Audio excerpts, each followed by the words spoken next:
Welcome to ADH, and today I'm going to be making a tier list of every single Dominaria United commander for the Artisan commander format, basically. So this isn't like a really conventional tier list, commander tier list, because it's for Artisan format, and we don't have the same access to as big as a card pool as regular ADH, and so a lot of these commanders I'm going to be ranking based upon how I think they will perform with the restrictions of the format itself. I wanted to just make this video not only to get my thoughts out there, but just to make a video for the format that I genuinely love, and I want more people to kind of test out and play, basically. Um, I will probably be making an introduction to Artisan format in the future, and I have a bunch of videos that I really want to, make in the future. But right now, because of school, I don't have as much time, uh, you know, to, be making those really high quality videos. I want them to be super high quality, super polished, everything like that. Like when you look at it, you're like, wow, this is incredible.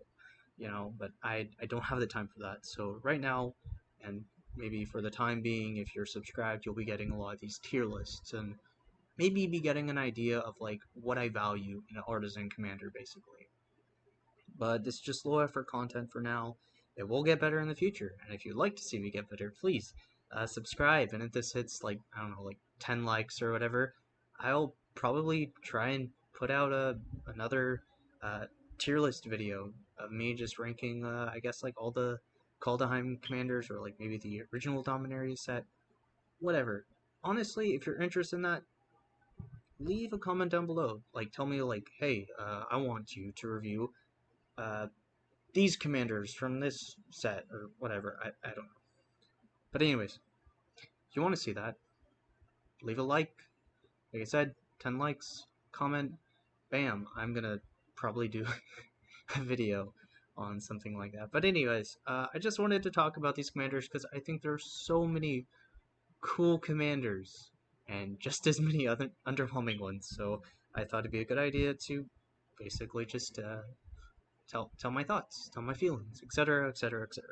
So, anyways, I'm going to first start off with the F tier. And so for the F tiers, I just want to say these are commanders that you never want to play. They're just so bad, they're just so underwhelming and terrible. Like you'd have to I I don't even know. They're just terrible. Anyways, so when we're talking about Katero commanders for F tier commanders, we're going to be talking about every single one of these terrible domain commanders. Every single one of these commanders are garbage. I rank them into the order from basically the most garbage to the least garbage. And that's about it. I think the only way you could rationalize actually playing these things as your commander is if your playgroup allowed you to play them as 5-color. That'd be about it. And even then, I'd still probably, put them in this order, basically. Um, I mean, what is there to say? I mean, this one doesn't even draw you a card.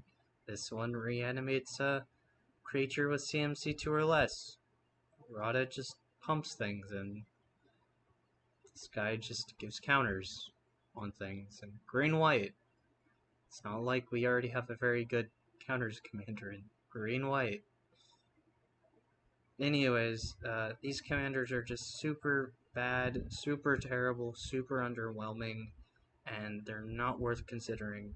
There are better options for every single one of these colors. Sorry, and yeah, that's all I've got to say. There's not really much to talk about. If you want, you could maybe convince your playgroup to play these as 5-color legends, but unless you're doing that, they're just terrible. And I thought about it. It's like, well, I mean, you could run wastes in your deck, so you could like get like domain 3, but like you're just making your mana base significantly worse.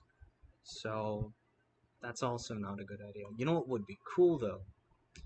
And I just thought about this off the top of my head, and while I was thinking about the domain commanders, is they should, because they've been going kind of crazy with like printing the common lands with like dual types, like island, swamp or whatever. Those ones. What if they did it for like wastes?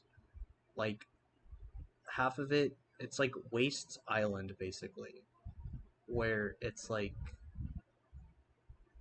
basically like half of it's like waste and then the other half's like just a regular island. Like that'd be kind of cool actually. Honestly, if those ever get printed, they're still left here. But that'd be cool. That'd be a cool concept for a land cycle, honestly. Um, ooh, and then you can make them like indestructible, whatever. But not artifact lands. That'd be kind of cool actually, because the blight would be like you can't get rid of it. It's just there permanently. It's permanently starred land. I don't know. Anyways, I'm not here to talk about land theories. Okay, I'm not going to talk about like ooh this is land I want. But anyways, uh, next is Rulik Mons, and yeah, another F tier commander. He just doesn't do anything. You have to wait a whole turn cycle for him to attack, and what do you get? You either get a land or you get a 1/1 goblin, and that's about it. Honestly, if he made like if whenever he attacked, and instead of making one goblin, he made like 2/1/1 goblins tapped and attacking, he might actually be D tier, honestly, because being able to generate like 2 goblins every single attack step isn't nothing, but that's not the card we have. So he's just really bad. And if you really do want to play like a goblin commander for artisan, you have Grumgully, which is like infinitely better. Like gives a pseudo anthem to all your cards and also can just combo you into a victory. Yeah, I just don't know why you wouldn't play Grumgully if you want a goblin commander for this format. But anyways, next we have Baird. And honestly, Baird's pretty poopy, honestly. I think just the fact that he makes just like one on your end step, and you have to jump through an additional hoop just to get that one is ridiculous. It's ridiculous in my opinion, and it just doesn't. Just like it's so underwhelming. If he gave all other creatures you control +1/+0 or whatever, I could see him being slightly better, but still not good enough to be in D tier. Uh, or what they could have done, and I was thinking about this, is they could have made him like cost a little bit more, but like when he entered the battlefield for each creature you control with like power or toughness like greater than its original power and toughness, you create like a 1/1 soldier. That would be a really cool commander, honestly. And I might actually, if that's what he was, I'd probably shoot him up to like B tier or something like that, because you could abuse him with like ephemerates, all that sort of jazz. You could like play like impact tremors and all that sort of stuff, and it'd be a really cool commander, honestly. But we got stuck with this Baird, and yeah, I mean, I have nothing else to say. It's just a very bad, underwhelming commander. Doesn't do enough, and you even have to jump through hoops to get like the most terrible effect known to man. Just a little 1/1 soldier. Yeah, uh, just man, all these F tier commanders are just really depressing. So let's move up to D tier. So next we have Tachova, and yeah, this iteration of Tachova isn't that great. Having to wait till you have 7 lands before she can actually do anything is kind of absurd. Um, just having to wait that long to finally get some sort of value from your commander is insane. I think this is just a case study of like what makes a good artisan commander and what makes a bad artisan commander. Because I think in regular commander, you can afford to like have your like make your commander wait a little longer. It doesn't necessarily have to be an engine commander, I guess. But I feel like an artisan, so much of your deck relies upon the power of your commander because the power level of each individual card is so much like lower that you have to rely on your commander that much more for you to gain actual genuine advantage. Now there are obviously engines that don't rely on your commander, but those are extremely few, far between. But I think this Tachova is a case study and a perfect example of like what commanders just truly do not work in this format. I feel like if you play as your commander, she's going to be extremely underwhelming. You're going to have to wait a long time before she actually does stuff. And I mean, why play her when you can just play the original Tachova? Honestly, if you care about lands and you're in Simic, just play the original Tachova. It's going to draw you a million cards. And guess what? You can play her in there. And she's honestly probably going to be great. I will say, though, she can't. I can see scenarios where she can end games, but I can also see where you make a bunch of your lands into creatures and you just get blown out because you attack someone and then they're like, oh, Aetherize, and then you're just set back like a million turns. Like, I don't know. I feel like this commander is just super. I don't want to say inconsistent, but it's just super slow. And it's weird saying that in Artisan, but it's true. Next is Urg, Spawnaturg. If you like Urgle, then this is your new meme commander, and he's in really good colors. But regardless, anyways, this guy can get really, really big really quickly, and I really like him, especially paired with something like Worm Harvest. Play Dakmor Salvage in this commander, and you are going to be doing okay. Uh, his second effect isn't that great. You have to literally wait a whole turn, and then you can just Surveil one. Ooh. And then he has the other ability where you can like pay green, black, sacrifice land, gain 2 life, which is also incredibly underwhelming. I don't know. This commander just seems very, very underwhelming in a lot of ways. Yeah, he can get really big, and I feel like I will die to him, honestly. But I I don't know how often that's gonna happen. If or I'm even gonna see anyone play him because he's just that underwhelming. It just does kind of nothing. He gets big, and that's all right. But there are other commanders that get big, and actually do other things, besides just allowing you to surveil one. So just a really underwhelming commander. Might be a neat Voltron, but I don't know. Just doesn't do it. Next is Tori, and honestly, I think people are going to be confused that I have her in D tier, but um, before I did this video, I was thinking to myself, it's like, wait a minute, what if you just play her with every single red-white Boros uncommon from like every single set that gets printed every single set? Like, this is like the perfect deck if your favorite card is Sky Knight Legionnaire.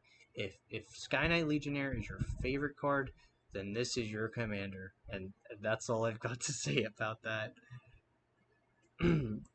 Anyways, next is Tobias, and this card is so flippin' weird. I I wish he was in black because that would make this card insane. It'd make him so nutty. Cause like I could just imagine where you have like a Zulu Port Cutthroat or any other like aristocrat effect that like drains the whole table, and you just sack your whole board. Do like I don't know, like let's say you have like 4 creatures, okay. Um, let's say your opponents are stupid and let you have like 4 creatures, okay. So you sack the 4, drain 4, everyone, and then you play Tobias. You sack him. Now you're draining for 5, and you get 4, okay? And you play like an anime dead, so you get him back, sack him again, get another 4, and then you're able to just like keep like looping him basically. You play more and more of these like return from graveyard to battlefield, and you sack him, and you just get a bunch of value. Like that sounds genuinely sick. And you just sack those zombies, get even more zombies, etc., etc. Just that seems very, very cool. But he's in blue white, which means you don't have access to any of the good um, Blood Artist effects, which really hampers his playability. But if you want to play him, Youthful Scholar is pretty cool. I've been wanting that card to have a home for a while, and I think he's just kind of perfect. Palace Familiar, any of those like cards, when they die, you draw a card, could be kind of cool. Um, what's the Doom Traveler and other cards like that can be kind of cool, but it's just that you really, really miss those the Blood Artist effects in Aristocrats deck. That's like the biggest card in the Aristocrats deck, and just not having access to that is a huge blow to this commander's playability. I hope that we eventually get some really cool cards. Like I was talking about the reanimation effects for like black, and there are some in white. Like Late to Dinner is a really good example. I think Resurrection too. There's like a few white reanimation spells that you can play, but they're not nearly as efficient. You could play Angelic Renewal with this guy, which honestly could be pretty cool. Like, you can do some stuff with him in his colors, but it's just, I don't know. It's not, it's much better if he was like, if he was black or something like that. That sounds so weird. But, anyways, you know what I'm saying. And at the bottom and at the top of D tier is gonna be Najal. Najal. There he is. Okay. So, this card is probably the closest on here to being a C tier commander. The only reason why he's not a C tier is because he has no evasion whatsoever, which hampers his playability immensely. If he had like flying or like trample or any evasive ability that could really get him in there, he would actually be pretty cool. I think just being able to have the ability to, play sorceries at instant speed is super cool because there are tons of there's like this one sorcery speed spell that gives double strike, like assault strobe, I want to say, and it seems like a slam dunk in this deck. Like all you do is you just get like a pump spell that gives them like +3 +0 or whatever, uh, and you know you double that with his ability, and then you just attack. So he's like, what is it, like 11 power, and then you just double strike him with like Teamer Battle Rage, Assault Strobe, or whatever, and you just kill someone. But because he doesn't have evasion, means that you have to rely on your combat tricks to basically give you that evasion, which hampers the amount of combat tricks that you're actually able to play in the deck. And that's why he's down in D tier. If he had some natural evasion, or if he had like prowess or something like that, then yeah, I could really easily see him in C tier. But also, just the fact that he costs 5 mana is a lot to ask for, and I feel like uh, he can like one shot a person, but I feel like once you do that, you're like public enemy #1, and you're probably gonna die. You know, that's all I've got to say. I think he's very cool, and I do like his design, but he just doesn't have enough to really get there into like C tier. If he cost a little less, if he had some evasion, I could definitely see him being up in C tier.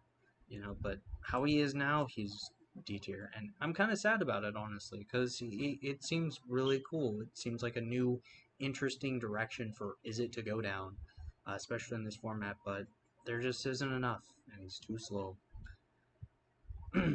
Next is C tier, and next we got this dragon guy. I literally cannot remember his name, but he is so cool. People are talking about him being a rampage commander, and yeah, that's like super sick.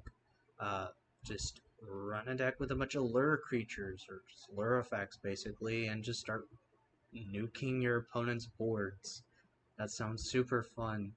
Slap trample on them, play like Kenra Charioteer, and just deal a bunch of damage to your opponents. He seems like a super fun commander, and I feel like you're going to have an issue, though, once you've cleared the board enough, and you're just trying to kill your opponents. That might be a little difficult with this commander, but the amount of fun that you're going to have with this guy is going to be great.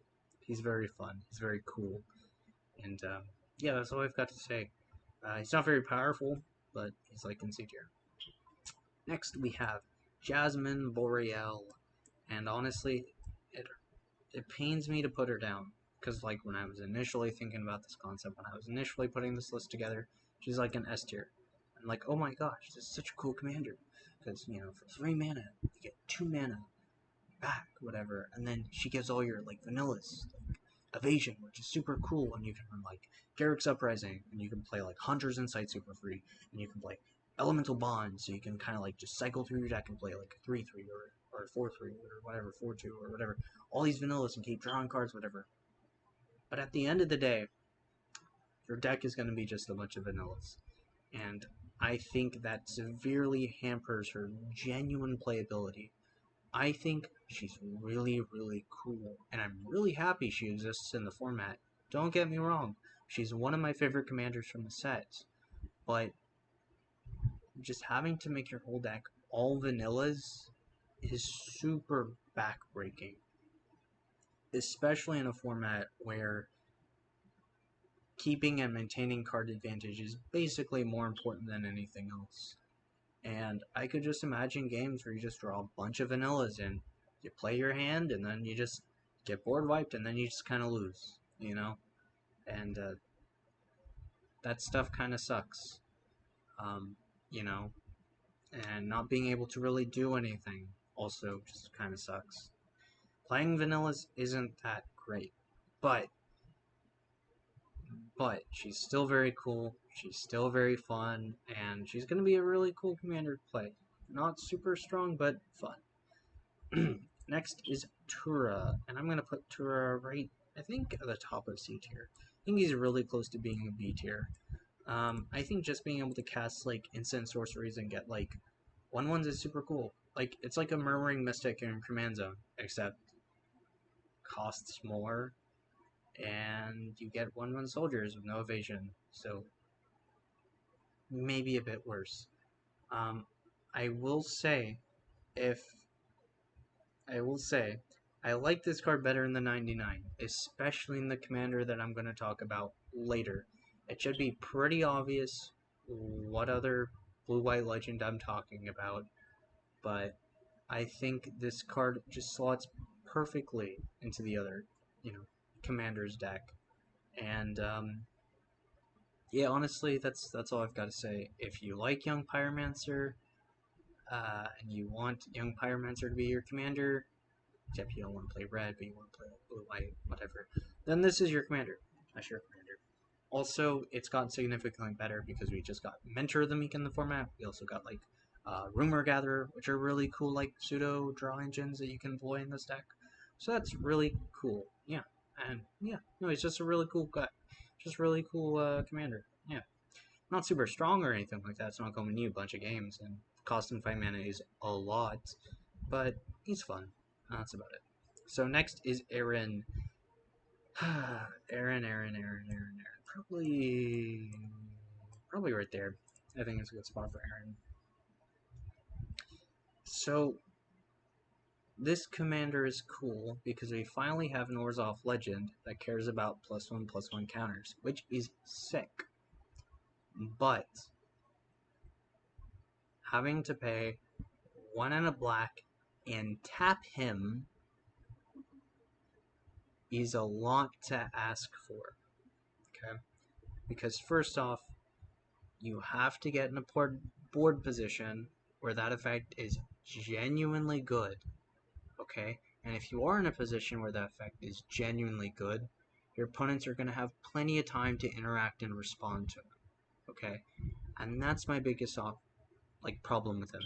Yes, getting +1/+1 counters on your whole team is very, very powerful. But if his ability costs like white, black, stat, and you sacrifice a creature, his playability would immediately shoot up to like B tier or A tier maybe. Okay, but because you have to wait for that tap, even if it costs like 3 mana, he'd still like be in B tier, honestly. But because you have to tap him and it's not repeatable and everything like that, and you have to wait a whole turn cycle to really get that ability to get going, it just shoots him all the way down to C tier. I know why they gave him a tap ability, because in limited, if he didn't have that tap ability, he would be bonkers. He would be insane. But it really severely hampers his playability in Artisan EDH, which is why he's down here in C tier. He's a super cool commander, and I really like the fact that we finally have an Orzhov counters commander, especially from all the Strixhaven support and all the recent support that we've gotten for this archetype over the years. But this is just really underwhelming commander, honestly. And that's yeah, and I hate saying that because he's so very cool, and his armor is like super sick. It's like all drippy and everything like that, so it's like super cool. But yeah, just a really underwhelming commander, and it's just kind of sad. But anyways, on to B tier. So next, first, I want to talk about Balmos. I want to say I cannot remember this guy's name for the life of me. I'm extremely sorry. But this card is very, very cool and will kill people dead more efficiently than Najal because he costs 2 mana, has evasion, and gives your whole team +1/+0 and trample for whenever you cast an instant or sorcery spell. That's really crazy. And because it's not like Adelaide where it's wizards, it's just all your creatures.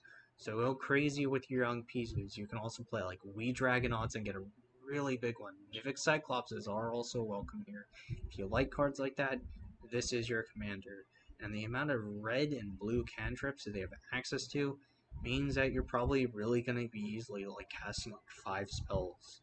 Just like almost one-shotting people, and that's like super cool. And giving trample is really, really huge because if he didn't give that evasion, he would be significantly worse. But giving your whole team trample is really big in this format. Any sort of evasion in this format is huge, and giving it to your whole team is even bigger. Anyways, not much else to talk about. He is pretty good. Next, I want to talk about Lagamos. People have been hyping him up a lot, and his demonic tutor effect is really good. Okay, but everything else about it is not good. Okay, creating a 2/1 elemental is underwhelming. It doesn't do a whole lot. Um, and having to have 5 creatures consistently die for you to tap and get the tutor is a lot to ask for. Killing 5 creatures is a lot. Sure, it can be made a bit easier with like Fleshback Marauder and those sorts of effects, but you also have to rely upon your opponents also each having a creature, which isn't always guaranteed. And I feel like when you just look at them, you're like, oh wow, that's super easy. But I think in practice and in like actual play with this commander, I think that second ability is going to come up way less than you think it is. Like, if you're able to reliably get that tutor off, easiest, easiest here. Probably one of the most busted commanders in this format, in this set, really. But because I think there's going to be such a high like level of variance with getting that tutor effect, I think he definitely drops him down to B tier. Um, and that's all I've got to say. Really cool commander, but I just think kind of you have to jump through so many hoops just to really let him get there, basically. And that's my biggest issue. Next, we have Rona. And Rona is just really, really boring. That's all I've got to say. The reanimation effect is neat, and being able to drain your opponents whenever you cast an instant sorcery is like neat, but I think other than that, she doesn't really do a whole lot. I wish her second ability, like, uh, comboed more with her first ability. Like, here's how what I would want to imagine this Rona to be. So it's like maybe like a blue black version of like Kess, whatever, where you can cast like an instant during each of your turns. You can cast like an instant sorcery with like mana like maybe like 2 or less or 3 or less or whatever from your graveyard. But if you do like exile it, whatever, and then like it makes her second ability like way more relevant. Like if she dies, you discard 2 cards and then you just bring her back, basically. And so that means like you just pitched like 2 cards that now you can use to activate her effect. I feel like if she was that, that'd be way cooler, and that'd also be kind of like a callback to sort of like her initial printing where she like copied, not really copied, but like cast historic spells that were exiled under her. But I don't know. It's just a really boring commander, and that's about it. If you want a gutter snipe in the command zone, go for it. And if you want a commander that combos with like dramatic reversal, the dramatic reversal scepter combo, this is your commander. But there is another one though. There's another one in the set, and I think he's really cool. But yeah, I just think Rona's a bit boring, and you know, good obviously, but just a bit boring. Next, for the A tiers, we have Garna. And Garna is awesome. This card is awesome. I like her a lot. Her name's Bloodfist, by the way, which is like super metal, which I respect. And her ability is nuts. Like, it basically incentivizes this really aggressive playstyle where you're just constantly smashing your creatures into your opponent's faces. And it's basically a lose-lose for your opponents, because if they don't block, you deal damage, okay? But if they do block, kill your creature, you just draw a card. That's like kind of great, and you ping the whole board for some reason. And what's super cool as well with that sort of effect too is you can attack and then deal damage, and then before the battle phase is done, you can just sack your board, refill your whole entire hand, deal like 5 damage to your opponents, and you still like dealt the damage. Like, this card is nutso. The only reason why she is not a S tier is because we kind of have a commander that does sort of the same thing. I really think Carter, though I do think Carter is maybe a bit worse, but they're different, and they're not really the same commander. They're kind of different. But that's the reason why she's on S tier, is because we are a commander that sort of like feels sort of the same, like being aggressive, attacking, whatever, dealing damage, etc., etc. So it's not something really new for Rakdos, but she's extremely powerful. We're talking about power level wise, S tier. And the best part is, because, you know, uh, I complained a lot about mana cost, like especially on Najal being 5 mana and like Tura being like 5 mana. But like, she's 4 mana, okay, but that's absolutely fine. She could even cost like 5 mana and it'd be fine. Because how you want to play her is you just want to play her last. You want to play like all your creatures, then play Garna and just attack with everything and just refill your hand. And yeah, that's fine, honestly. Like, I think she's just a super cool, powerful, aggressive commander, and yeah, just a really cool commander. And then next, for A tier, is Elenil. So, I was on the fence about putting her in B tier, honestly, but then I looked at my graph, I'm like, oh, it was all nice and everything. No, I'm just kidding. I think what I like about Elenil a lot is she can get super big, like, really quick. Like, what's that one? The 2 mana enchantment. It gives the creature trample, and you get like 2 like saprolings, and then you just get like fists of ironwood. That's the one. Where you get like 2 saprolings, and then you get another soldier. So now she's uh, like a 4 power trampler or whatever, and she just keeps getting bigger and bigger and bigger and bigger the more tokens that you make, and that's like can get really out of hand. And the thing that's so funny is like she can get super big like Turg, but she can also just generate a huge board advantage. And as I brought up with Tura, is that now we have access to cards like Mentor of the Meek. We have access to cards like Rumor Gatherer, which means while you're making this huge board of tokens, you're also able to keep drawing cards, basically. And she generates 1/1s. So you know what's really good with 1/1s? Skull Clamp, and she costs 3 mana, so you can just mana draw her out in turn 2 and just keep profiting from there. And she's gonna get huge, and she's probably gonna kill people with just commander damage. It's just a really great commander, and honestly, I like this card in the 99 of like any token deck. Like, put her in Kadira, put her in Maja, it's just gonna put in a bunch of work. And just having access to like the pseudo like doubling season effect in at uncommon level is really cool and really exciting. and I hope they print more cards like this, honestly. And yeah, just a really cool commander, honestly. Yeah, and now onto the S tiers. So, first S tier, I think, is going to be less.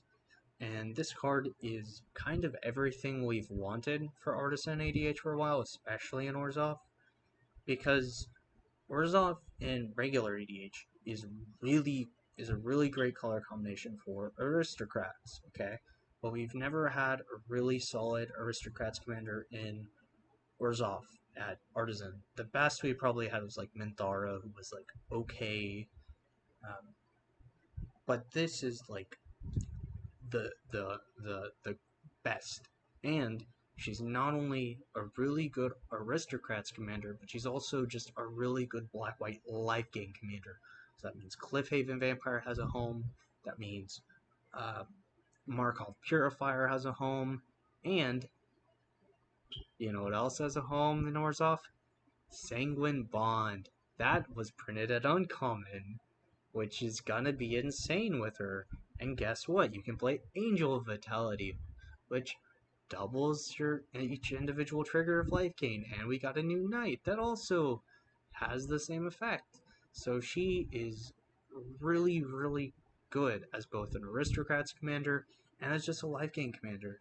And you know, I don't think people are gonna like. It's like, well, if you play like life gain or second ability isn't gonna be that like great in it. It's like, are you kidding me? In the deck, you're gonna have just a bunch of passive like life drain, and if your opponents try to board wipe your board, like they're gonna be taking like 1,000,000 damage. Like, she's just great, all around great, and she has Death Touch too, which like she can just trade with anything. Yeah, I just think overall, just a great commander and something that we've been wanting for a while. You can take her in a few different directions, and I think she's gonna perform well on both of them, basically. Super, super cool commander. Alright, next is Vohar, and this is honestly probably my personal favorite commander of the set. Not only can you build him in like a sort of like spell slingery deck, whatever, Madness pairs really well with him. Um, Flashback, like you're just running deep analysis in every single deck with him. Okay, and also like being able to recur instants and sorceries from your graveyard is great, and just having a merfolk looter effect that does passive like life drain in your command zone is like really, really strong. I don't think most people are gonna like kill him on sight because he seems like whatever, what's the most he can do, but he'll probably end up like doing like 5 damage to everyone, which isn't nothing, and just filtering through a bunch of your cards. You know, he's also a really good reanimator commander. As much as I like a Rumi, my biggest issue with Arumi is that she's not very good when it comes to reanimating very big creatures. But this, oh, yeah. Just put like a Dusk Mangler in your deck and you're just going to be reanimating every single day of the week. Just play those big, fat Eldrazi. Just reanimate those. Like, it's just perfect. It's great. And guess what? If you passively self-mill any reanimation spells, he just gets it back for you. Honestly, super cool, super sweet commander, and you can just do a bunch with him. Also, this card's crazy in C88. He is like uh, probably the best commander for like dramatic reversal combo. He draws you more towards it, filters your hands, whatever, and just yeah, just a really great commander. Not only for casual artisan, but also just in regular. Like I guess if you play a higher power CDH artisan, I guess I don't know how many people play that, but anyways, super awesome stellar commander. Next is Torwoki. I want to keep saying like Torwanuki, but I know that's not correct. But anyways, Rakdos has a really strong burn commander. This card is nutso. He's gonna deal so much damage. As soon as you untap with him, you're probably gonna 20 the board. Okay. Now, what's important to note about him is he says if a source you control would deal damage, that makes a huge difference. All your gutter snipes are going to be dealing an additional 1 damage. So instead of 2 damage, it's going to be 3 damage. And those electric static fields, those Kessick flame breathers, are now going to be basically doubled. So they're going to be dealing 2 damage instead of 1. And whenever you cast an Enzo Source spell, he deals an additional 2 damage. Okay? That's like nutso. Okay, your sizzles are now doing 4 damage, and you're just gaining 2 life back by dealing an additional 2 to whatever you want. Uh, yeah, he's just gonna deal so much damage. I really like this commander as like a dragon's approach commander, because you just, it's already like a sizzle, so it's like super free, and then you can like end it with like a red dragon, which deals 4 damage to every single opponent. So that's like 5 damage, I think, on top of like dealing the, multiple damage from like the dragon's approach, whatever. And if you have any more, like, yeah, no, this thing can just go insane with the amount of damage. You can very easily like have your opponent's life total as soon as he comes out, and maybe even just outright kill your opponents if they're a low enough life total. Like, he's just a great, powerful commander and is super unique too. I'm super excited to see what people do with him.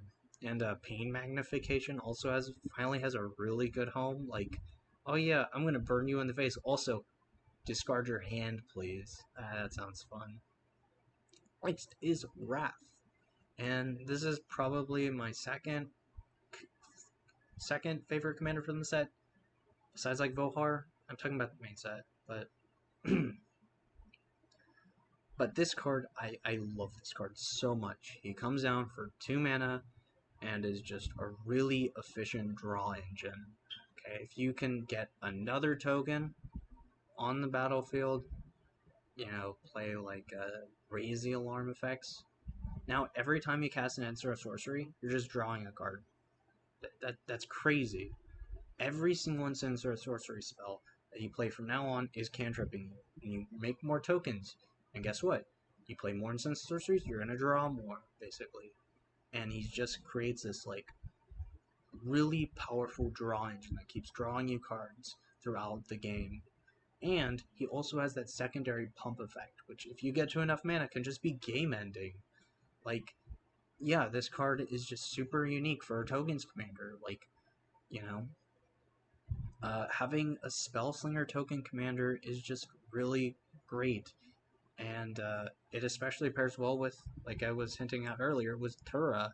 Just slam Tura in this deck, and you're gonna have like, what is it, like basically like 3 different young Pyromancer effects, basically. Because you got Murmuring Mystic, you got Tura now, and then you got the Whispering Wizard, I want to say, from I can't remember the set, but you got him as well. And you're just going to be making just a bunch of tokens, and you're going to be countering spells, you're going to be drawing cards, basically, and then you're just going to wait until you can just alpha swing your whole entire opponents, basically. And yeah, he's just a really cool commander. And I also like just the fact that now we have a token deck that can actually play, like, doesn't have to, like, super focus on, like, board wipes, but now can just actually play, like, counter magic, which is super, super cool. And I really like this card, and he's probably going to be one of the best commanders from the set. And then last but not least is Ramirez DiPietro, and this card is really insane. This is probably the strongest like commander, or one of the strongest. This card is just nuts. It is insane. You're in blue-black, which gives you access to all the super evasive pirates, basically, and you're just going to draw a million cards and play a million cards from your opponent's deck. I think the most insane thing about this card is that you can play those cards for as long as they're mana exiled. He doesn't even have to be on the field, okay? And that's not even talking about his first ability, which just gives you 2 treasures as soon as he enters the battlefield, which means, guess what? You can use that to mana to cast your opponent's spells. Or, guess what? If he gets killed, you can play him again for 4 mana. So he's constantly discounting his commander tax, basically. He cuts it in half, which is also really good. This is going to be just an extremely powerful and annoying commander. I mean, you know, you can also play Malcolm in there too, yeah, no, this is the best Pirates commander. I know a lot of people play Malcolm Breaches, but, like, this card's better. It's just better than Malcolm Breaches.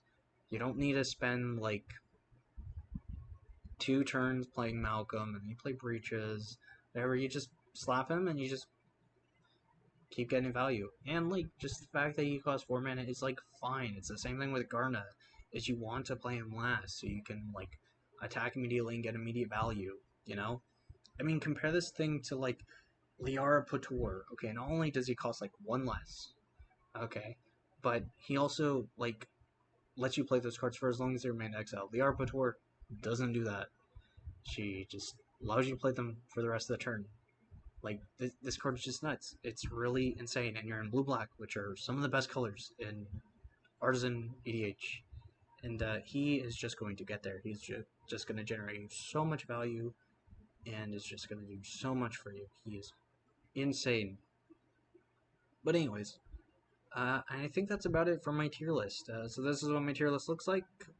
If your tier list, whatever is different, let me know in the comments section. And if you think I actually misplaced any of the commanders, let me know too. I guess I don't know. Like, subscribe, you know, do whatever. I don't know. Yeah, and that's about it.